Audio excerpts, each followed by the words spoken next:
Hi, boys and girls. We're going to talk a little more about the book, The Easter Bunny's Assistant. If you haven't read it, it was our Monday book for story time. And we're going to learn something today called cause and effect. And then at the end, you get to make a fun little project. So right now, put everything down and hang out with me. Because I've written the words, or I've hung them, cause and effect. It happens a lot when we do our science. Let's see, what did we do? Oh, okay, we did the boats and the floating and the water. If I keep putting pennies in my boat, the effect will be the boat will sink, right?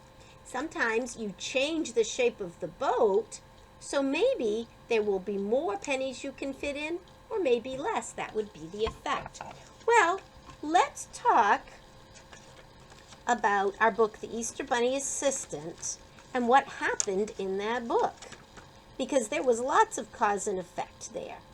Okay, so let's see.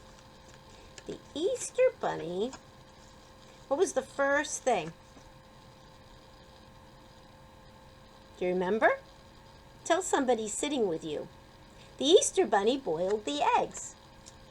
Now let's think about what the effect was on Skunk. Skunk got excited. Oh dear, and that was a problem. So, the cause, the Easter Bunny boiled the eggs. Skunk got excited. Ready? What happened next? Oops, can you tell? The Easter Bunny made the die. What was the effect of that? You're right. Skunk got excited. Oh dear. Then, what happened? The Easter Bunny decorated the eggs with crayons. And what happened? Oops, wrong one. This one. Skunk got excited. Oh dear.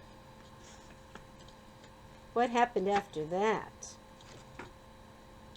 The Easter Bunny put Skunk outside, and he dyed the eggs. Now I'm running out of room, but we can still talk about it. We can fit one more. And dyed the eggs. And what happened?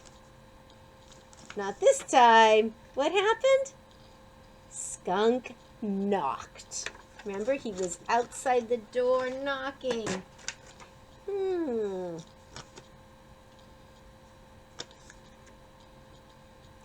the Easter Bunny felt bad. So, what did the Easter Bunny do? The Easter Bunny let him in. That was the effect. Kind of fun. Now, what I'd like you to do is get out your little packet. It has a black sheet of paper with 3 little white ones. One with a mouth, one with eyes, and one for the trapezoid. Okay? When you get those all out, come right back. You're going to need your toolkit too. I am reaching for my scissors because I'm ready. First of all, I'm going to take my black paper. And what shape is this paper? This paper is a rectangle, exactly. And I'm holding it the long way. This would be the short way, shorter. This way it's longer. This is going to be the top of the skunk's head. So what we're going to do is we're going to imagine a curve. We don't want the corners. So I cut that one off. If you want to match it perfect, you could put this over here and trace it. But I'm just going to give it a try because I don't need perfect. I'm going to cut off the corners. It's not exactly the same, but it's close enough, right? All right. Now, The next thing you need is your trapezoid. A trapezoid has a straight line at the top and a straight line at the bottom, and then it is connected with two slant lines. I'm going to cut as close to the edge as I can get. And I know that this is really tough because of the way the paper is printed. So take your time. Do your best work. Some children would say, oh, that's close enough. But you know what? I am a really good cutter, like some of you. And I just want to be right on that line. Okay? So this is going to be your skunk's stripe. And this is his head. It's going to go right there. So I'm going to put glue on the back. And I'm going to put the big part of the stripe at the top.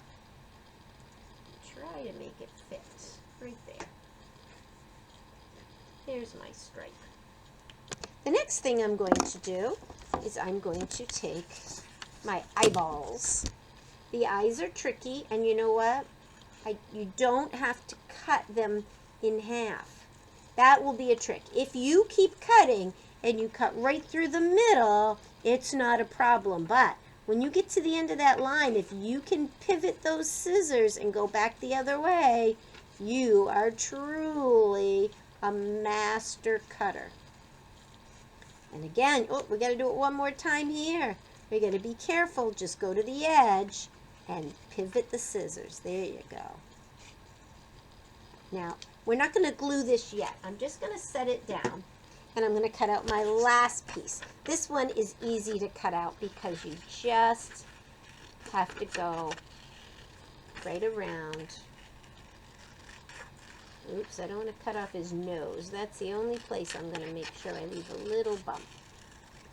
And I'm cutting around the edge. Now remember, you can watch me do the whole thing and then go back and do it after. You can stop the video anytime you want. So there's my mouth. So let's see. It might be tricky to fit them all on. So oops. The mouth's going to go at the bottom and his eyes are going to go here. Yeah, I think he'll fit. Now I'm noticing some white spots in Miss Rudd. She doesn't want any white spots on his mouthpiece. So I'm just going to trim a little more. Then, yep. Now if you want to make his whole head round, you could cut the bottom corners off too. Oh dear. There's his face. And let's see how his eyeballs look. I think he looks pretty cool. All right. And there is my friend Skunk. Now, I'll tell you what I really think. Remember those corners you cut off? I don't know. I think a couple of little rounded ears would help him to look more like a skunk. But I'm not going to worry about it too much. Now, you have other paper in your drawer. In your bag. So if you wanted to, you could take another piece of black paper and make ears. I think he needs ears, or he doesn't really look like a skunk. So I'm just using some of the scraps I have, because I think he needs ears. I don't know why that wasn't part of it, but I think he looks pretty cute. I hope you have fun making him, boys and girls. And maybe, who knows, maybe you'll use some other supplies and you can make the bunny and you'd have both characters and they could act out the story. Maybe you have a stuffed bunny at home and he could be the Easter bunny and you could pretend to teach someone how to color eggs. And oh dear, Skunk's gonna cause a problem. Try to act it out. Show somebody your story. I think that would be great fun. I love to pretend.